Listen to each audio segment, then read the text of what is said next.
9 اکتبر در بستانسرای شهری حکومت جمهوری تاجیکستان تحت ریاست پرزیدنت جمهوری تاجیکستان پیشوای ملت محترم امامعلی رحمان همایش آسیای مرکزی روسیه برگزار شد. در مکان چهاربینی کاخ همایش ها پرزیدنت جمهوری تاجیکستان پیشوای ملت محترم امامعلی رحمان سران دولت های اشتراکدار همایش را یک گرم و صمیمی استقبال گرفتند. برای اشتراک در این همایش سران دولت های آسیای مرکزی و روسیه پرزیدنت جمهوری تاجیکستان محترم امامعلی رحمان، پرزیدنت جمهوری قزاقستان محترم قاسمجامارت توکایف، پرزیدنت جمهوری قرقیزستان محترم صدیر ژاپارов، پرزیدنت فدراسیای روسیه محترم ولادیمیر پوتین، پرزیدنت ترکمنستان محترم سردار بردیمحمدov و پرزیدنت جمهوری ازبکستان محترم شوکت میرزیوف به هم آمدند. در تالار باشکوه سرعزم همایش دوم آسیای مرکزی روسیه تحت ریاست پرزیدنت جمهوری تاجیکستان پیشوای ملت محترم امامعلی رحمان به کار خود آغاز کرد.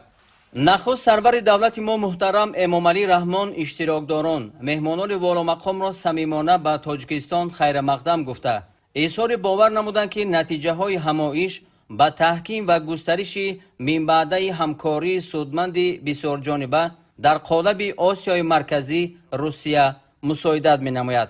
رهبر دولت ما محترم امامعلی رحمان تاکید نمودند که روزنامه نشست مسائل مهم همکاری منطقوی را در بر میگیرد. گسترش رابطه های تجارتی و اقتصادی، مساعدت به افزایش سرمایه‌گذاری، رشد همکاری گومانیتری و تحکیم امنیت منطقوی از جمله سمت‌های افضلیت‌ناک نامیده شد.